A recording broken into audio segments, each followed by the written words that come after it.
안녕하세요. 깊이 있는 지식 탐구를 시작합니다. 오늘은 요한복음 2장에 기록된 사건이죠. 예수님께서 성전에서 상인들을 내쫓으신, 흔히 우리가 성전 정화라고 부르는 그 이야기에 대해 좀 더 깊이 들어가 보려고 합니다. 네, 안녕하세요. 오늘 함께 이야기 나눌 수 있게 되어 반갑습니다. 저희가 오늘 참고할 자료는 이 사건을 잘 해설해 놓은 자료인데요. 이 자료를 바탕으로 예수님의 이 행동이 단순한 분노 표출이었는지 아니면 그 이상의 어떤 신학적, 역사적 의미가 있는지 한번 파헤쳐 보겠습니다. 네, 좋습니다. 이 사건이 또 성전이라는 개념 자체에 어떤 변화를 가져왔는지도 중요한 포인트가 될 것 같아요. 맞아요. 그래서 오늘 저희가 던져볼 질문은 이런 겁니다. 예수님은 왜 그렇게까지 격렬하게 행동하셨을까? 또 유대인들은 왜 갑자기 표적을 보여달라고 했을까? 그리고 이 성전을 헐라, 이 말씀 도대체 무슨 뜻이었을까? 이런 것들이죠. 네, 아주 핵심적인 질문들입니다. 자, 그럼 먼저 이 사건 자체부터 좀 보죠. 요한복음 2장에 나오는데 재밌는 건 마태, 마가, 누가복음에도 비슷한 이야기가 나온다는 거예요. 근데 시점이 좀 다르죠. 네, 맞습니다. 그 공간복음에서는 보통 예수님 공생의 거의 끝부분, 그러니까 십자가 사건 직전에 이 사건이 등장하거든요. 그래서 마치 그 사건이 예수님을 십자가로 몰고 간 어떤 결정적인 계기처럼 보이기도 하고요. 약간 클라이막스 같은 느낌? 네, 그렇죠.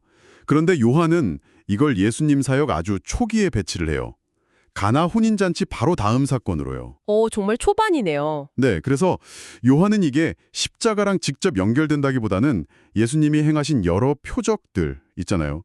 그 헬라어로 세메온이라고 하는 아, 세메온, 네. 그것들 중 하나로 제시하면서 예수님이 누구신지 하나님의 계획이 뭔지를 드러내는데 더 초점을 맞추는 것 같아요. 뭐랄까, 예수님 사역의 어떤 시작을 알리는 선언 같은 거죠. 아하, 시점만 다른 게 아니라 강조점 자체가 다르군요.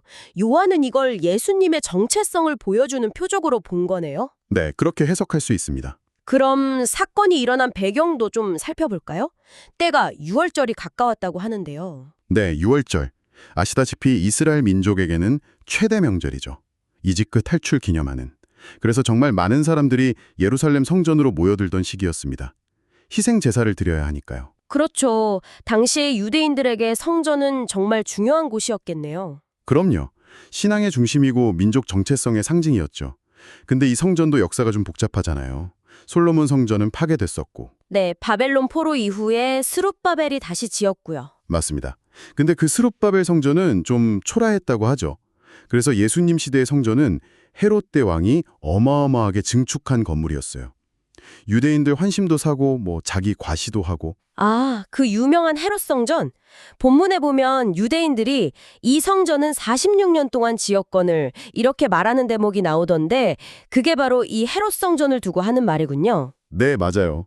그 당시에도 여전히 공사가 진행 중이었을 정도로 정말 오랫동안 크게 지었던 거죠. 와, 46년이라니. 그런데 이 사건이 벌어진 곳은 성전 중에서도 가장 바깥들, 이방인의 뜰이라고 하셨죠. 헬라어로는 히에론. 네, 히에론.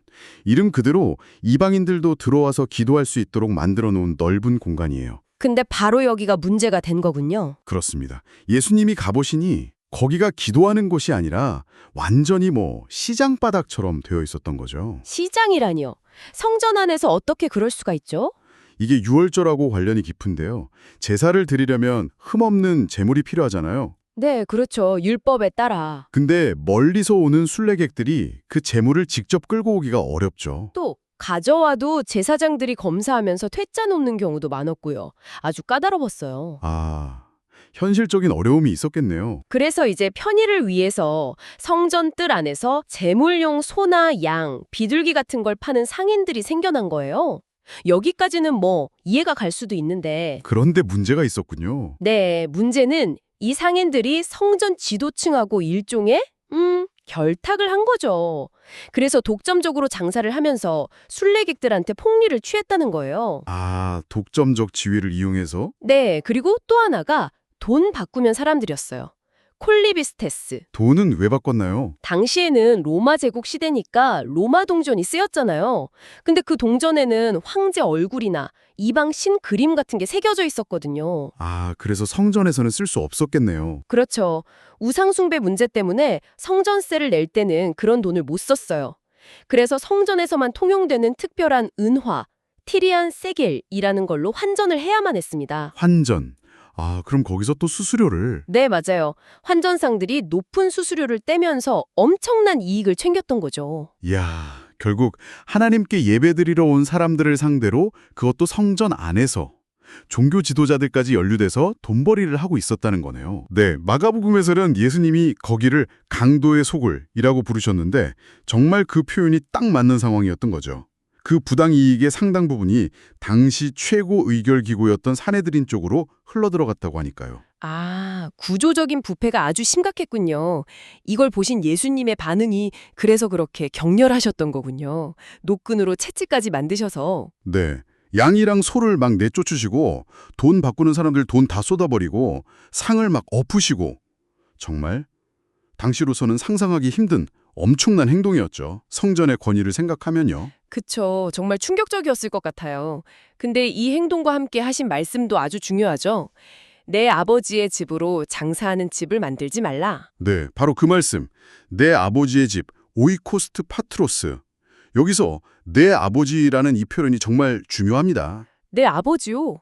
이게 왜 그렇게 중요하죠? 당시 유대인들은요, 하나님을 너무 경외한 나머지 이름조차 함부로 부르지 못했어요. 보통 주님, 그러니까 아도나이라고 불렀죠. 네, 그렇죠. 그런데 예수님은 하나님을 너무나 자연스럽고 친밀하게 내 아버지, 호파테르무라고 부르신 거예요.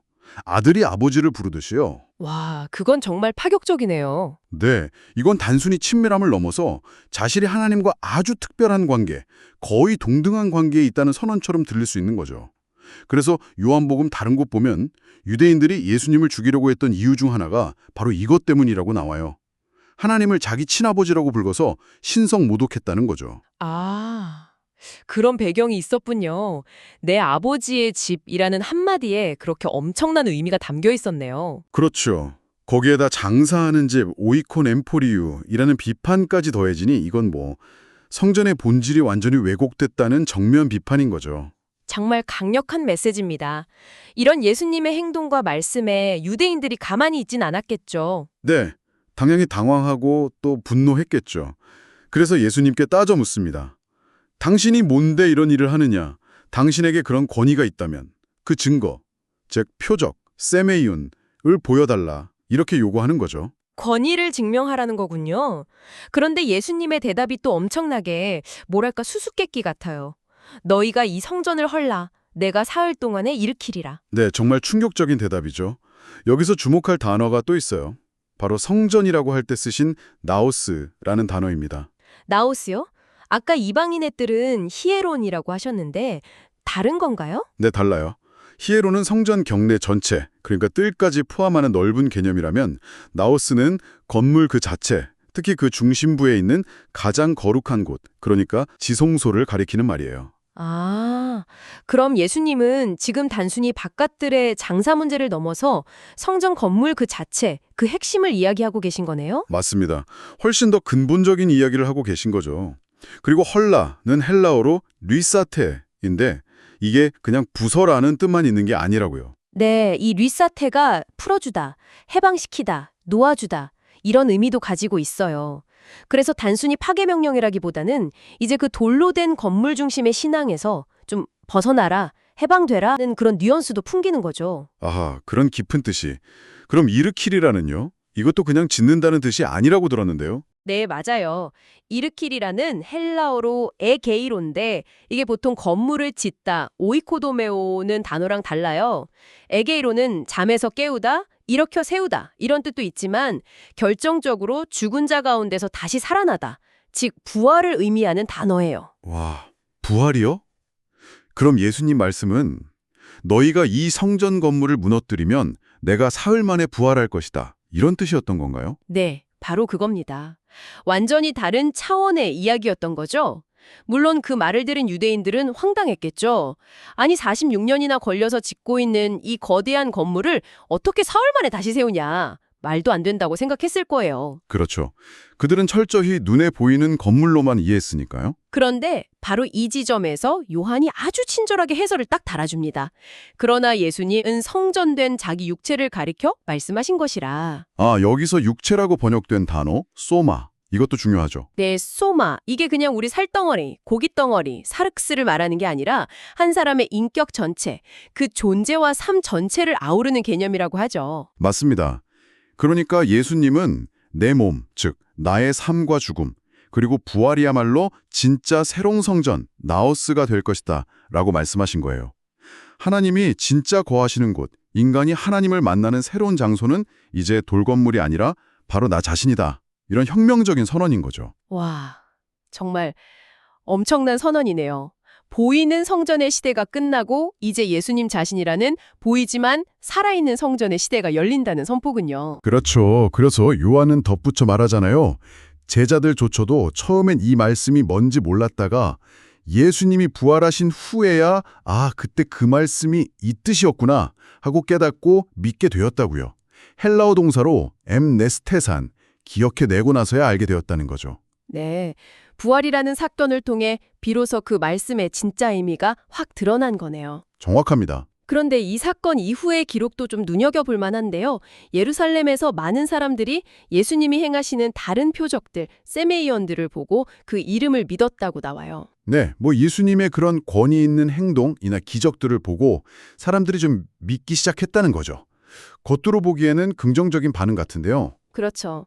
그런데 바로 다음 구절이 좀 의외예요. 예수는 그의 몸을 그들에게 의탁하지 아니하셨으니 이는 친히 모든 사람을 아심이요. 이게 무슨 말일까요? 믿었다는데 왜 의탁하지 않으셨을까요? 여기서 의탁하지 아니하셨으니의 원어, 우크 에피스토엔은 그들을 신뢰하지 않으셨다는 의미가 더 강해요. 믿는 사람들을 신뢰하지 않으셨다고요? 좀 이상한데요? 예수님께서는 사람들이 단순히 눈에 보이는 기적, 즉 표정만 보고 와 하고 따르는 것에 어떤 피상성을 아셨다는 거죠. 요한은 예수님이 모든 사람을 아셨다고 말하는데 이때 아셨다는 헬라어 기노스코는 그냥 아는 게 아니라 깊이 통찰하고 계셨다는 뜻이에요. 그러니까 그들의 믿음이 아직은 좀 얇은 수준이라는 걸 간파하셨다는 거군요. 네, 어떤 감정적인 흥분이나 현상에 대한 관심이지 예수님 자신에 대한 진정한 신뢰나 헌신까지는 이르지 못했다는 것을 아셨기 때문에 그들에게 자신을 온전히 맡기지는 않으셨다는 의미로 해석할 수 있습니다. 진짜 믿음은 표적 그 자체를 넘어서야 한다는 걸 보여주는 거죠. 그렇군요. 자, 오늘 이야기를 좀 정리해 볼까요? 이 성전 정화 사건은 단순히 상업화된 성전에 대한 분노 표출이나 사회 개혁 운동 이런 차원을 훨씬 넘어서는 거였네요. 네, 겉모습만 남고 본질을 잃어버린 당시 종교 시스템에 대한 아주 근본적인 비판이었고요. 동시에 이제 눈에 보이는 건물 중심의 시대는 가고 예수님 자신의 몸, 즉 그분의 삶과 죽음 그리고 부활을 통해서 하나님을 만나는 새로운 시대가 열렸음을 선포하는 굉장히 강력한 예언적 행동이었습니다. 이 이야기가 오늘 우리에게도 시사하는 바가 큰 것 같아요. 그렇죠. 오늘날 우리는 어떨까요? 왜 우리는 때로 어떤 교회 건물이나 종교 제도 혹은 전통 같은 것을 그렇게 중요하게 여기고 지키려고 할까요? 물론 그것들이 가진 소중한 의미도 있지만 혹시 그 동기 깊은 곳에는 과거 유대 지도자들처럼 어떤 제도나 건물이 주는 안정감, 익숙함, 혹은 거기서 나오는 어떤 이익 같은 것들이 자리 잡고 있지는 않을까요? 생각해 볼 문제네요.